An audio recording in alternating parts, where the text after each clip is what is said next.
America हमारा सबसे बड़ा दोस्त है। ये दूसरी बात है कि 50% टैरिफ लगा दिया। दूसरी बात है कि हमारे से $1 अरब खा लिए, एक जेट इंजन नहीं दिया। कोई अभी तक नहीं आए, 7 आए हैं टोटल, अभी 4 साल हो रहे हैं। ठीक है, वो डील को हुए, पैसा खा गए।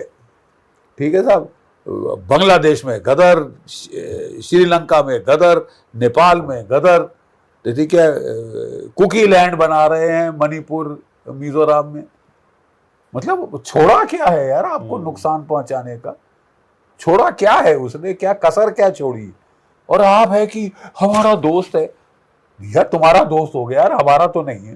सर क्या आपको लगता है कि भारत के हितों का जो अपने पर्सनल इंटरेस्ट है हमारे क्योंकि बड़ा लार्ज देश है हमारा, डेमोक्रेटिक कंट्री है हमारी, और जिस तरीके से ग्लोबल चीजें अभी चल रही हैं, आप जो बात कह रहे हैं, क्या आपको लगता है कि सर करंट सिचुएशन में भारत के जो अपने इंटरेस्ट हैं उनको साइडलाइन किया जा रहा है भारत की ही तरफ से? नहीं, वही मुझे तो समझ नहीं आ रहा ना कि भाई हमारा दोस्त कौन, शत्रु कौन। जब शत्रु का बोध ना रहे, दोस्त असली कौन है उसका बोध ना रहे। एक तबका है यहाँ प्रो अमेरिकन, काटो रूस से, छोड़ो रूस को, खत्म हो गया, वो पुराना देश है, ये है वो है, चीन मर गया और राज डोनाल्ड ट्रंप का होगा। अरे साहब, वो राज हमने ईरान में देख लिया ना।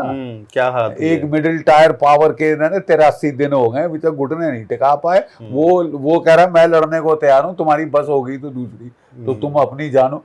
ठीक है साहब, तो फिर कौन सा सुपर पावर या यूनिपोलर पावर मूवमेंट सब खत्म हो गया। सर चूंकि आप लगातार सब चीजों को देख रहे हैं सर, ईरान की भी, इजराइल की भी, अमेरिका की भी, क्या आपको लग रहा है कि ईरान बिल्कुल अब इस कंडीशन में आ गया कि वो बिल्कुल नहीं झुकना चाहेगा, या अभी भी आपको लगता है कि शायद कुछ शर्तें मान ले वो अमेरिका की? नहीं, देखिए, ईरान भी ऐसे कोई खास, उसका भी अच्छा खासा नुकसान हुआ है।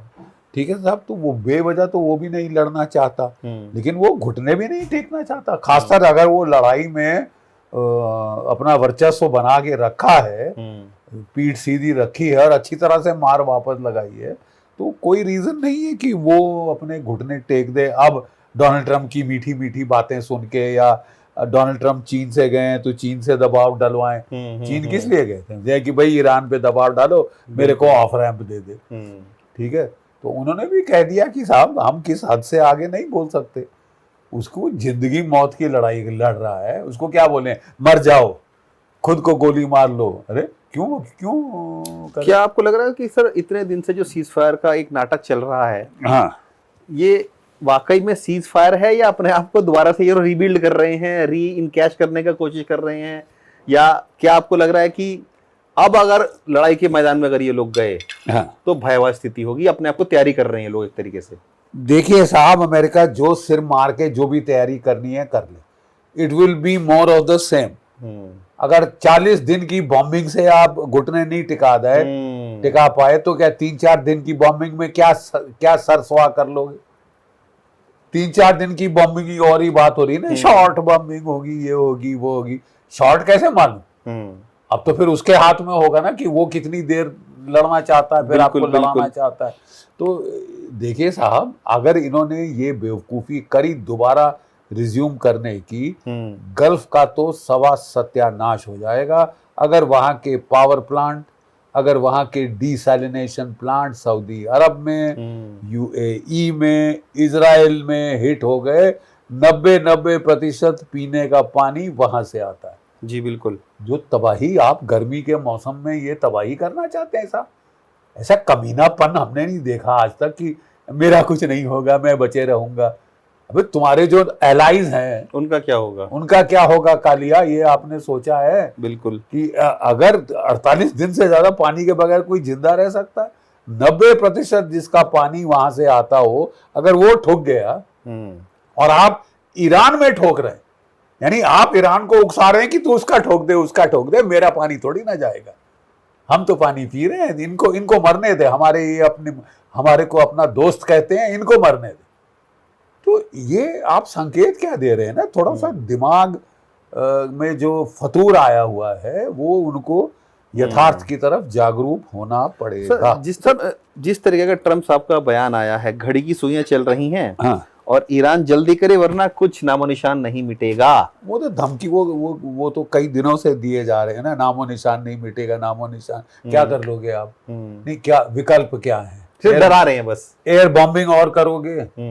अगर अभी तक 40-50 दिन की एयर बॉम्बिंग कख नहीं कर पाई, नुकसान करा है ठीक है, लेकिन घुटने उठने टिकाना तो दूर, वो तो आंखें दिखा रहा है बिल्कुल। ये और कह रहे हैं साथ के साथ यूएई और ईरान के, यूएई और सऊदी अरब के और कतर के सम्मान में रुका हुआ हूं अभी तक। पहले कह रहे थे पाकिस्तान के सम्मान में रुका हुआ हूं, अब कतर के सम्मान में रुकिए।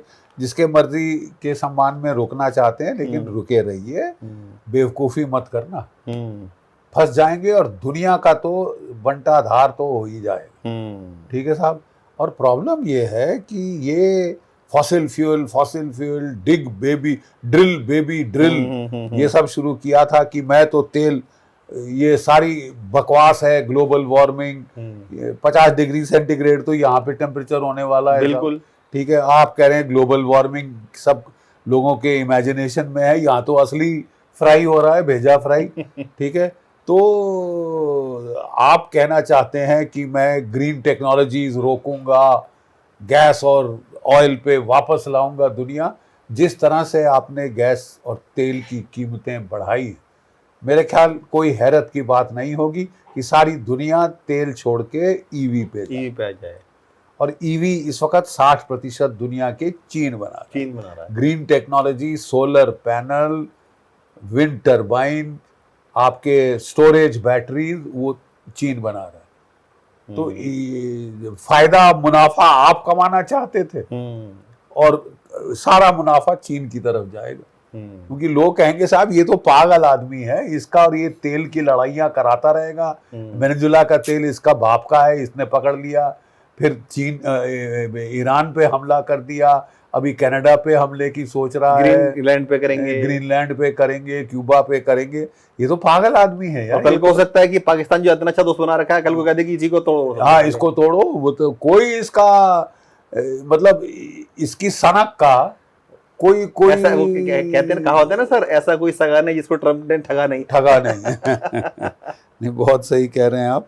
नहीं तो फिर देखिए, मेरा हिसाब ये है, मेरा अंदाज लग रहा है जी कि ट्रम्प साहब की भी बस हो गई। ड्रामा जितना करना चाहते हैं कर ले, क्योंकि असली उनकी फौज ने अभी तक बता दिया होगा कि साहब असलियत ये है, पंगा मत लेना, फंस जाएंगे, बुरे बेमौत मारे जाएंगे। और ग्राउंड ट्रूप्स तो है ही नहीं भेजने के लिए। ठीक है। तो फिर रह क्या गया आपके पास? और शायद यही कारण दर दर भटक रहे हैं ट्रम्प साहब। अब चीन हो क्या आए हैं, कई देशों की यात्रा कर रहे हैं लगातार। क्या लग रहा सर, चीन यात्रा से क्या निकल कर आया?